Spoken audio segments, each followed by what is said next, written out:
नमस्कार दोस्तों, कैसे हैं आप सब? उम्मीद करती हूँ आप सब अच्छे होंगे। आज का टॉपिक है आजकल के रिश्ते। ऐसा क्या हो गया कि पत्नी किसी और के साथ भागने वाली थी? इसका जवाब आपको इस कहानी में मिल जाएगी। तो अंत तक बने रहिएगा, आपको कुछ सीखने को भी मिलेगा। कहानी पसंद आती है तो चैनल को लाइक और सब्सक्राइब कर दीजिएगा और एक प्यारा सा कमेंट कर दीजिएगा। चलिए शुरू करते हैं। एक लड़की की शादी उसकी मर्जी के खिलाफ एक सीधे साधे लड़के से की जाती है। उसके घर में एक माँ के अलावा और कोई नहीं है। दहेज में लड़के को बहुत सारे उपहार और पैसे मिले होते हैं।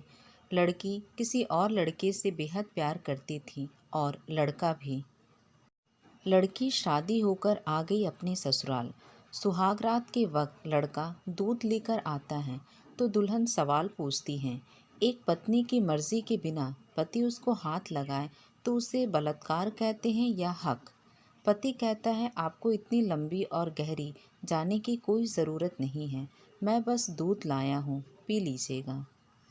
हम सिर्फ आपको शुभ रात्रि कहने आए थे, कह के कमरे से निकल जाता है। लड़की मन मारकर रह जाती है क्योंकि लड़की चाहती थी कि झगड़ा हो ताकि मैं इस गवार से पीछा छूट सकें। है तो दुल्हन मगर घर का कोई भी काम नहीं करती, बस दिन भर ऑनलाइन रहती और ना जाने किस किस से बातें करती। मगर उधर लड़की की माँ बिना शिकायत के दिन भर चूल्हा चौका से लेकर घर का सारा काम करती, मगर हर पल अपने होठों पर मुस्कुराहट लेकर फिरती। लड़का एक कंपनी में छोटा सा एम्प्लॉय है और बेहद ही मेहनती और ईमानदार। करीब महीने भर बीत गए मगर पति पत्नी अब तक साथ नहीं सोए।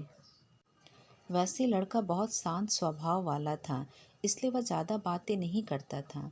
बस खाने के वक्त अपनी पत्नी से पूछ लेता था कि कहाँ खाओगी, अपने कमरे में या हमारे साथ। और सोने से पहले डायरी लिखने की आदत थी जो वह हर रात को लिखता था। ऐसे लड़की के पास एक स्कूटी था, वह हर रोज़ बाहर जाती थी पति के ऑफिस जाने के बाद और पति के वापस लौटते ही आ जाती थी। छुट्टी का दिन था, लड़का भी घर पर ही था, तो लड़के ने अच्छे भले खाने को भी गंदा कहकर माँ को अपशब्द बोलकर खाना फेंक दिया। मगर वह शांत रहने वाला उसका पति अपने पत्नी पर हाथ उठा देता है, मगर माँ अपने बेटे को डांट देती है। उधर लड़की को बहाना चाहिए था झगड़े का, सो उसे मिल गया था। वह पैर पटकती हुई स्कूटी लेकर निकल पड़ती है। लड़की जो रोज घर से बाहर जाती थी वह अपने प्यार से मिलने जाती थी। लड़की भले टूट कर चाहती थी लड़के को, मगर उसे पता था कि हर लड़की की एक हद होती है जिसे इज्जत कहते हैं। वह उसको बचाए रखी थी। उधर लड़की अपने प्यार के पास पहुंचकर कहती है, अब तो एक पल भी उस घर में नहीं रहना है मुझे। आज गवार ने मुझ पर हाथ उठाकर अच्छा नहीं किया। लड़का कहता है, अरे तुमसे तो मैं कब से कहता हूँ कि भाग चलो मेरे साथ कहीं दूर, मगर तुम हो कि आजकल आजकल पर लगी रहती हो। लड़की कहती है, शादी के दिन मैं आई तो थी तुम्हारे पास, तुम ही ने तो लौटाया था मुझे। लड़का कहता है, खाली हाथ कहाँ तक भागोगी? तुम ही बोलो। मैंने तो कहा था कि कुछ पैसे और गहने साथ ले लो, तुम तो खाली हाथ आई थी। आखिर दूर एक नई जगह में ज़िंदगी नए सिरे से शुरू करने के लिए पैसे तो चाहिए ना। लड़की कहती है, तुम्हारे और मेरे प्यार के बारे में जानकर मेरे घर वालों ने बैंक के पासबुक, एटीएम और मेरे सारे गहने तक रख लिए थे। तो मैं क्या लाती अपने साथ? हम दोनों मेहनत करके कमा भी तो सकते थे। लड़का बोलता है, चलाकर इंसान पहले सोचता है और फिर काम करता है। खाली हाथ भागते तो ये इश्क का भूत 2 दिन में उतर जाता, समझी? और जब भी मैं तुम्हें छूना चाहता हूँ, बहुत नखरे हैं तुम्हारे, बस कहती हूँ शादी के बाद। लड़की कहती है, हाँ शादी के बाद ही अच्छा होता है ये सब, और सब तुम्हारा ही तो है। मैं आज भी एक कुंवारी लड़की हूँ, शादी करके भी आज तक मैं उस गंवार के साथ सो ना सकी, क्योंकि तुम्हें ही अपना पति मान चुकी हूँ। बस तुम्हारे नाम की सिंदूर लगानी बाकी है, बस वो लगा दूँ, फिर सब कुछ तुम अपनी मर्जी से करना। लड़का बोलता है, ठीक है मैं तैयार हूँ, मगर इस बार कुछ पैसे ज़रूर साथ लेकर आना। मत सोचना हम दौलत से प्यार करते हैं, हम सिर्फ तुमसे प्यार करते हैं। बस कुछ छोटी मोटी बिजनेस के लिए पैसे चाहिए। लड़की बोलती है, उस गवार के पास कहाँ से होगा पैसा? मेरे बाप से 3 लाख रुपए ऊपर से मारुति कार ली है। बस कुछ गहने हैं वही लेकर आऊंगी। आज लड़का लड़की को होटल का पता देकर चला जाता है। लड़की घर आकर फिर से लड़ाई करती है, मगर अफसोस वह अकेली चिल्लाती रहती है। उसे लड़ने वाला कोई नहीं था। रात 8 बजे लड़के का मैसेज आता है व्हाट्सएप पर कि कब आ रही हो। लड़की जवाब देती है, सब्र करो कोई सोया नहीं है। मैं 12 बजे से पहले पहुंच जाऊंगी, क्योंकि यहाँ तुम्हारे बिना मेरी सांसें घुटती हैं। लड़का कहता है, ओके जल्दी आना, मैं होटल के बाहर खड़ा रहूँगा, बाय। लड़की अपने पति को बोल देती है कि मुझे खाना नहीं चाहिए, मैंने बाहर खा लिया है, इसलिए मुझे कोई परेशान ना करे। इतना कहकर दरवाज़ा बंद करके अंदर आती हैं कि पति बोलता है कि वह अलमारी से मेरी डायरी दे दो, फिर दरवाज़ा बंद कर लेना, हम परेशान नहीं करेंगे। लड़की दरवाज़ा खोले बिना ही कहती हैं कि चाबियां दो अलमारी की। लड़का कहता है, तुम्हारे बिस्तर के पैरों तले हैं चाबी। मगर लड़की दरवाज़ा नहीं खोलती है, बल्कि ज़ोर ज़ोर से गाना सुनने लगती हैं। बाहर पति कुछ देर दरवाज़ा पीटता है, फिर हार कर लौट जाता है। लड़की ने बड़े ज़ोर से गाना बजा रखा था। फिर वह अलमारी खोल के देखती है, जो उसने पहली बार खोला था, क्योंकि वह अपना सारा सामान अलग अलमारी में रखी थी। अलमारी खोलते ही हैरान रह जाती है। अलमारी में उसके अपने पासबुक, एटीएम कार्ड थे, जो उसके घर वालों ने छीन के रखे थे। खोलकर चेक किया तो उसमें वह पैसे भी ऐड थे, जो दहेज में लड़के को मिले थे, और बहुत सारे गहने भी, जो एक पेपर के साथ थे और पेपर लड़की के नाम थी। लड़की बेहद हैरान और परेशान थी। फिर उसकी नज़र डायरी में पड़ती है और वह जल्दी से वह डायरी निकाल के पढ़ने लगती है। लिखा था, तुम्हारे पापा ने एक दिन मेरी माँ की जान बचाई थी, अपना खून देकर।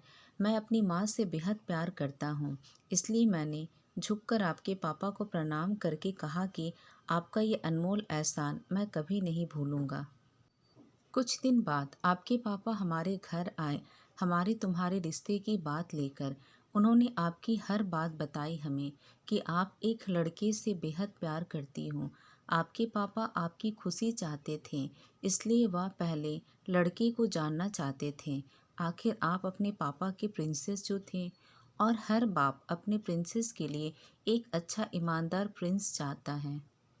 आपके पापा ने खोज करके पता लगाया कि वह लड़का बहुत सी लड़की को धोखा दे चुका है, और पहले शादी भी हो चुकी है, पर आपको बता ना सके, क्योंकि उन्हें पता था कि ये जो इश्क का नशा है, वह हमेशा अपनों को गैर और गैर को अपना समझता है। एक बाप के मुंह से एक बेटे की कहानी सुनकर मैं अचंभित रह गया। हर बाप यहाँ तक शायद ही सोचे। मुझे यकीन हो गया था कि एक अच्छा पति होने का सम्मान मिले ना मिले, मगर एक दामाद होने का इज्जत मैं हमेशा पा सकता हूँ। मुझे दहेज से मिले सारे पैसे मैंने तुम्हारे अकाउंट में कर दिए, और तुम्हारे घर से मिली गाड़ी आज भी तुम्हारे घर पर है, जो मैंने इसलिए भेजी ताकि जब तुम्हें मुझसे प्यार हो जाए तो साथ चलेंगे कहीं दूर घूमने। दहेज, इस नाम से नफ़रत है मुझे, क्योंकि मैंने इस दहेज में अपनी बहन और बाप को खोया है। मेरे बाप के अंतिम शब्द भी यही थे कि किसी बेटी के बाप से कभी 1 रुपए ना लेना, मर्द हो तो कमा कर खिलाना, तुम आज़ाद हो, कहीं भी जा सकती हो। डायरी के 20 पन्नों पर तलाक के पेपर हैं, जहां मैंने पहले ही साइन कर दिए हैं। जब तुम्हें लगे कि अब इस गंवार के साथ नहीं रहना है, तो साइन करके कहीं भी अपनी सारी चीज़ें लेकर जा सकती हूँ। लड़की हैरान थी, परेशान थी। ना चाहते हुए भी गंवार के शब्दों ने दिल को छुआ था। ना चाहते हुए भी गंवार के अनदेखे प्यार को महसूस करके पलकें नम हुई थी। आगे लिखा था, मैंने तुम्हें इसलिए मारा क्योंकि आपने माँ को गाली दी, और जो बेटा खुद के आगे माँ की बेइज्जती होते सहन कर जाए, फिर वह बेटा कैसा। कल आपके भी बच्चे होंगे, चाहे किसी के साथ भी हो, तब महसूस होगी माँ की महानता और प्यार। आपको दुल्हन बना के हमसफ़र बनाने लाए हैं, ज़बरदस्ती करने नहीं। जब प्यार हो जाए तो भरपूर वसूल कर लूँगा आपसे आपकी हर गुस्ताखी का बदला। अगर आप मेरी हुई तो बेपनाह मोहब्बत करके, और किसी और को हुई तो आपके हक में दुआएं मांग के। लड़की का फ़ोन बज रहा था, जो कि वाइब्रेशन मोड पे था। लड़की अब दुल्हन बन चुकी थी। पलकों से आंसू गिर रहे थे।